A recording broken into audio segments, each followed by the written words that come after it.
Bonjour Bertrand Badi. Bonjour. Merci d'être avec nous ce matin. Vous avez notamment publié cet ouvrage collectif « Le monde ne sera plus comme avant ». On va bien sûr revenir sur l'information de la matinée. C'est le président ukrainien qui est en route vers Washington.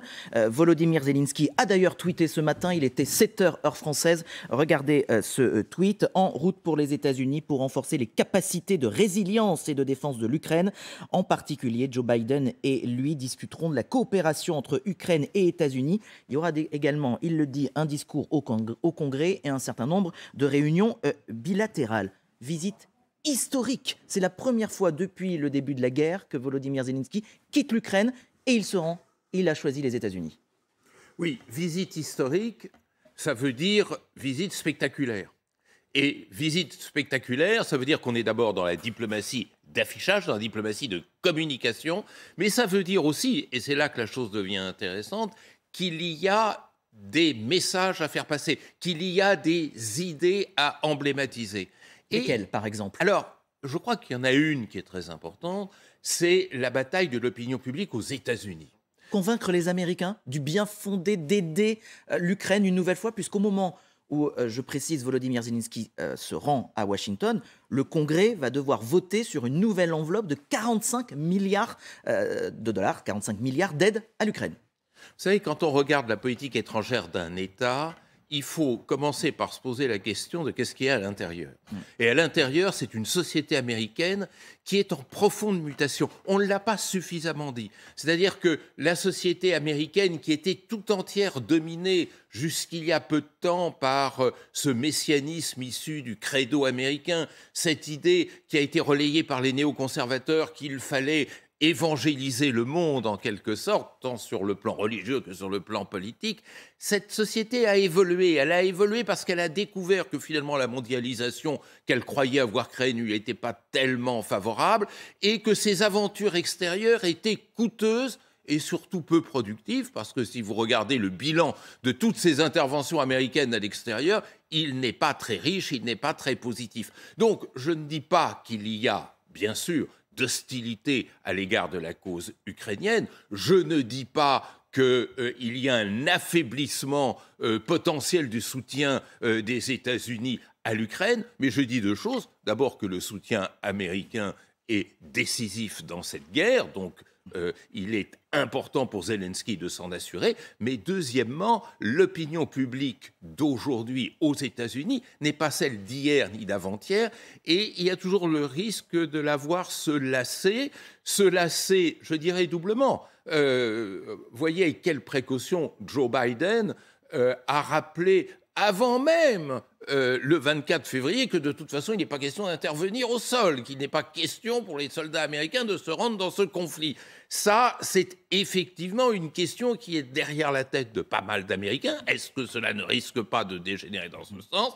Et puis, il y a le financement. Ce financement est très lourd. Il y a dans un Congrès qui passe aux Républicains, à travers notamment la Chambre des représentants, beaucoup d'élus républicains, justement, qui disent « mais on en fait peut-être un peu trop ». Pourquoi donner de l'argent à l'Ukraine plutôt qu'aux Américains? Voilà, exactement. Et puis, il y a ce que j'appellerais le paradigme kissingerien, ce monsieur presque centenaire, mais qui continue à s'exprimer. Secrétaire d'État. Absolument, et qui ne cesse d'expliquer qu'il faut trouver un accommodement avec la Russie, que le monde ne peut pas tourner normalement si la Russie n'y a pas un statut reconnu, ce qui n'est peut-être pas entièrement faux, mais ce qui risque d'être profondément démobilisateur à terme d'une société américaine où économiquement ça va moins mal qu'en Europe, mais où ça ne va pas pour autant très bien.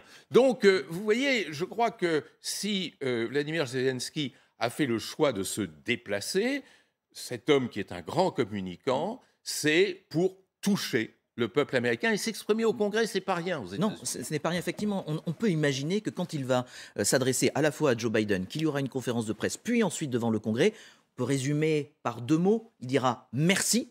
Merci certainement des aides déjà qui ont été fournies, et puis aussi poursuivez, continuez à nous aider, surtout que cette visite, elle intervient au moment où on a appris également ce matin que les États-Unis vont livrer un système antiaérien, le fameux Patriot, à l'Ukraine. On rappelle rapidement, je rappelle que ce système Patriot, il est conçu, c'est très efficace pour intercepter notamment et détecter toute menace aérienne. Il est très mobile, ça peut intercepter et détecter jusqu'à 160 km. Donc ça peut être aussi quelque chose qui peut faire basculer, peut-être, qui peut aider en tout cas l'Ukraine dans cette autre phase du conflit.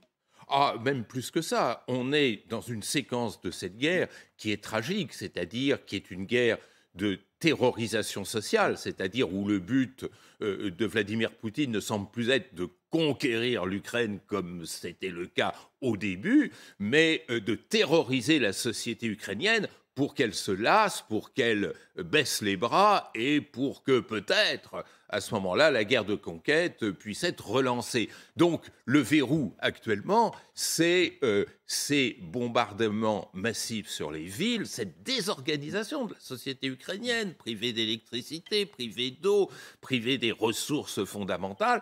Donc il y a là une nouvelle bataille. Comment faire pour ne pas démoraliser en profondeur la société ukrainienne? Vous savez, cette guerre, elle s'est révélée être une guerre plus sociale que militaire. Elle a été militaire les 3 ou 4 premières semaines, et ensuite, lorsqu'on a découvert cette résilience sociale de l'Ukraine, Poutine a modifié sa stratégie. Plus question de conquérir Kiev, mais question de terroriser tout le monde. Et on sait que depuis quelques semaines, cela se traduit par des bombardements massifs sur des villes. Patriote, c'est effectivement la formule qui peut sauver. On imagine que lorsqu'on a appris via ce tweet que Volodymyr Zelensky était en route vers Washington, si tous les dispositifs de sécurité étaient assurés, qu'il était déjà bien évidemment parti, qu'on ne savait pas d'où il était parti, à ce moment-là, vers quelle heure, avec qui, se pose aussi la question finalement aussi du pendant qu'il sera à Washington, qu'est-ce qui peut se passer sur le territoire ukrainien, puisque c'est la première fois, on le rappelle, depuis l'invasion qu'il quitte son pays, lui le président, le chef de guerre, et puis la question du retour aussi. Ce sont deux questions auxquelles il faut déjà penser, qu'il faut avoir en tête. Oui, d'autant que la carte jouée par Vladimir Zelensky, elle est très claire, c'est de montrer la pérennité de l'État ukrainien. Et donc montrer que lui, se déplaçant de l'autre côté de l'Atlantique, les choses continuent à tourner, c'est une manière de victoire. Et ça aussi, c'est un élément de communication, que de montrer qu'on voulait abattre l'État ukrainien, qu'il est toujours là, qui ne repose pas seulement sur la personne de son président, mais sur une armature solide. C'est un effet de démonstration qu'il ne faut bien entendu pas négliger. Donc on a vu ce président ukrainien, bien évidemment, homme de communication, vous le rappeliez. Il y a cette conviction à prendre en compte et à avoir du côté de l'opinion américaine. Quel, bénéfice pourrait en tirer Joe Biden, le président américain lui-même? Effectivement, ce que le peuple américain attend de son président, c'est une incarnation. Et donc, cette incarnation aille au-delà, c'est-à-dire c'est l'autre rêve américain, le leadership, qui rejoint cette idée de messianisme dont je parlais tout à l'heure, c'est extrêmement important. Montrer qu'il y a une politique étrangère américaine et que finalement, si M. Zelensky sort de chez lui, c'est pour aller aux États-Unis et nulle part ailleurs, c'est une façon de montrer que le leadership américain n'est pas éteint. Donc on est là dans l'hypothèse continuiste qui rompt quelque peu avec cette tendance trumpienne ou néo-trumpienne à l'isolationnisme. Biden est un homme prudent, c'est-à-dire il me fait penser à quelqu'un qui aime le en même temps. Je ne sais pas si vous voyez ce que je veux dire. Voilà, c'est-à-dire Biden veut rompre avec la politique de son prédécesseur. Biden veut réaffirmer ce rôle libérateur, émancipateur, évangélisateur des États-Unis. En même temps, il explique que sa politique étrangère, c'est la politique étrangère de la classe moyenne américaine, c'est-à-dire il a très clairement en tête ce souci de ménager cet électorat réticent dont je parlais tout à l'heure. Donc ce voyage est un bon point d'équilibre. Maintenant, la question qu'on doit se poser, c'est au-delà de l'affichage, quelle est la réalité? Et là, c'est beaucoup plus difficile. C'est-à-dire, quelle est la réalité de ce leadership américain à travers cet exercice d'équilibre de co-belligérance non belligérante, à travers l'affirmation répétée mais non, on ne va pas intervenir, mais oui, on sait que c'est pas vous qui avez frappé la Pologne. Vous vous rappelez à quelle vitesse et rapidité le président des États-Unis avait dit cela. Et quand même, il reste que les États-Unis, même s'ils ont montré que leur soutien était indispensable à l'Ukraine, ont accumulé pas mal d'échecs, de revers dans les différents théâtres où ils opéraient, et donc ce leadership américain reste encore une incertitude. Et le travail d'un président des États-Unis, c'est de travailler à réparer cette incertitude. Il y a un dernier point, oui. Et ça, c'est pour nous, Européens, fort important. Il y a aussi une petite manière de montrer, et chez Zelensky et chez Biden, que finalement l'Europe ne compte pas tant, et même l'OTAN ne compte pas tant. Ce qui compte, c'est le parapluie américain, c'est l'aide américaine. Ça, c'est quelque chose qui est important à méditer. Et on suivra de près, bien évidemment, la conférence de presse entre et avec les deux hommes, le président américain et le président Zelensky. On rappelle, le président ukrainien qui est en route vers Washington. Aujourd'hui, on va scruter de près aussi un autre événement. C'est comme si les deux images allaient se télescoper. Elles seront côte à côte. C'est donc Volodymyr Zelensky à Washington. Et puis le président russe, Vladimir Poutine, il a annoncé qu'il doit présenter, j'allais dire, son plan de guerre pour l'année prochaine, ses objectifs militaires. Là aussi, qu'est-ce qu'il peut faire, qu'est-ce qu'il peut dire aujourd'hui, Vladimir Poutine? Alors, effectivement, on a été un peu surpris de la tonalité de hier, ces dernières heures, expliquait que c'est pas si facile que ça, c'est dur pour vous, etc. Dans les 4 régions du sud et de l'est de l'Ukraine, dont Moscou revendique l'annexion sans les avoir conquises. Voilà. Et donc, on s'interroge à nouveau sur ce que sont ces véritables intentions. Je crois que la vraie question qu'il faut se poser, et qui est la clé de l'avenir pour la Russie, c'est est-ce que le temps joue pour Poutine ou contre Poutine? Moi, j'ai tendance à considérer que le temps joue contre lui parce que, contrairement à ce que l'on affirme, et le fait qu'on l'affirme est peut-être déjà le signe que ce n'est pas vrai, l'économie russe s'essouffle. On a vu ce qu'était la chute du PIB russe. J'ai appris ce matin que vous aviez 100 000 spécialistes du numérique en Russie qui ont quitté le pays, qui ont abandonné leurs fonctions. Or, le numérique, dans une séquence comme l'actuelle séquence, c'est quelque chose d'absolument indispensable. Il y a manifestement une érosion du système russe. Quand je dis le système russe, c'est autant le système politique, économique, social, productif, si vous voulez, et l'idée que finalement, on tient le coup parce qu'on a recouru à toute une série d'assistances respiratoires grâce à la complicité d'un certain nombre de pays qui ne voulaient pas accélérer la pression des sanctions sur la Russie. Donc ça a permis à celle-ci de garder la tête au-dessus de l'eau. Est-ce qu'elle le pourra longtemps? Moi, personnellement, j'en doute. Je pense que le temps joue contre lui. D'autres considèrent, et peut-être est-ce le point de vue ou l'analyse du Kremlin, que le temps joue au contraire contre l'Ukraine parce que la pression énorme qu'il y a par exemple autour de Bakhmout, qui est tout à fait significative de ce point de vue, cette pression, elle ne sera pas supportable très longtemps, pensent les stratèges russes, que ça finira par craquer, que l'opinion russe sera épuisée, l'opinion ukrainienne, sera épuisée par ces campagnes de bombardement, et que surtout, et c'est ça qu'il faut regarder aussi, l'opinion occidentale et européenne occidentale va finir par se lasser d'un conflit dont l'INSEE nous a appris qu'il est en grande partie responsable de la perte de 720 € par an dans la société française, ce qui n'est pas rien, notamment pour les plus faibles économiquement. Donc il y a un double pari sur le temps. Et ça, c'est quand même quelque chose de tout à fait intéressant. On a l'impression que le temps devient le moteur de l'histoire dans ce conflit, d'autant que on ne voit pas de porte de sortie. Vous savez, on est dans une drôle de période où la guerre ne désigne plus de vainqueurs et de vaincus, et quand la guerre n'est pas décisive dans le rapport de force, eh bien, ou elle dure une éternité, ou par lassitude ou par surcoût, l'une des deux parties jette l'éponge. Donc on en est là, c'est-à-dire est-ce que véritablement cette accumulation de pression va conduire l'une ou l'autre des parties à jeter l'éponge. Alors l'Ukraine et la Russie, c'est pas la même chose.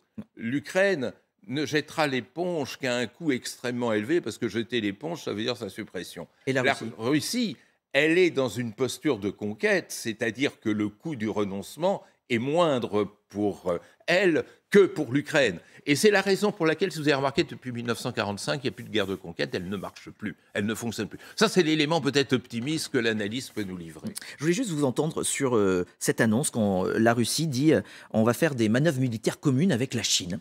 Est-ce que c'est dire coucou aux Occidentaux en leur disant regardez, on est là sur notre aspect de défense et militaire, alors qu'il y a quelque temps, on se disait, tiens, la Chine, on avait l'impression qu'elle se démarquait, qu'elle prenait peut-être un peu ses distances avec la Russie. Quel signal ça envoie, cet aspect, ces manœuvres militaires communes? Alors, la grande question, c'est la politique étrangère de la Chine. Celle de la Russie, on la connaît. Celle de la Chine, on la connaît peut-être mal, mais surtout, on l'interprète mal.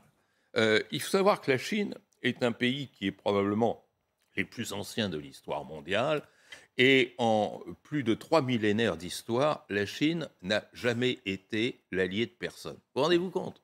Voilà un pays très ancien qui déploie ses millénaires d'histoire et qui ne nous livre aucune séquence d'alliance. Donc, il ne faut pas penser la Chine dans une situation d'alliance avec quiconque. La Chine, qui se considérait autrefois comme l'empire de milieu, comme le milieu du monde, bascule d'un côté ou de l'autre en fonction de ses propres intérêts, et non pas en fonction d'engagements style mariage institutionnalisé. Ça n'existe pas. Et la Chine, depuis le début de ce conflit, adopte un jeu de bascule extrêmement intéressant, tantôt d'un côté, tantôt de l'autre, avec quand même, et c'est peut-être notre seul repère, une boussole. Vous savez que la Chine est le premier pays important du monde à avoir vraiment compris ce qu'était la mondialisation, de tous les avantages qu'elle peut en retirer. Les autres n'ont pas compris, ni l'Europe ni les États-Unis, parce qu'ils appartenaient à un autre monde qui a une autre mémoire que celle de la mondialisation. La Chine, elle, n'appartenait pas à cet ancien monde, donc est beaucoup plus libre. Et donc, il y a, c'est là que se trouve la boussole en question, le repère des dirigeants chinois, c'est le non-effondrement de l'économie mondiale et du système monde. C'est la raison pour laquelle la Chine sait fort bien qu'elle n'a aucun intérêt à créer une crise économique mondiale dont elle serait la principale victime, surtout en ce moment. Donc, aider la Russie à la victoire et prendre le risque d'une guerre généralisée qui tuerait la poule aux œufs d'or, c'est-à-dire la mondialisation, ce n'est pas du tout dans l'esprit de ces dirigeants. Mais en revanche, comme vous dites, taquiner l'un pour le lendemain taquiner l'autre, montrer qu'on est le point de bascule, montrer qu'il faut nous faire des propositions intéressantes pour qu'on intervienne de manière positive. Oui, c'est ça le message de la Chine. Alors, je voulais qu'on termine, il nous reste quelques minutes. Bertrand Badi, avec vous, retourner aux États-Unis, mais cette fois-ci, vous parlez de Donald Trump. C'est aussi l'autre actualité du jour. 18 mois d'enquête, 1200 témoins auditionnés. Les députés de la commission sur les événements du Capitole, le 6 janvier 2021, c'est-à-dire bientôt 2 ans, ont recommandé par un vote à l'unanimité d'engager des poursuites pénales contre Donald Trump. C'est une première avec accusation de 4 crimes contre l'État. On voit bien qu'il y a une pression sur le ministère de la Justice, une pression sur le conseiller spécial qui a été nommé pour juger les faits. Un boulet de plus pour Donald Trump, là, aujourd'hui? Ah bah oui, ça, de toute façon, c'est... Pour 2024, notamment? C'est un boulet. Simplement, il faut avoir 2 choses en tête. La première, et on l'évoquait tout à l'heure déjà, c'est que le Trumpisme aux États-Unis est plus important que Trump lui-même.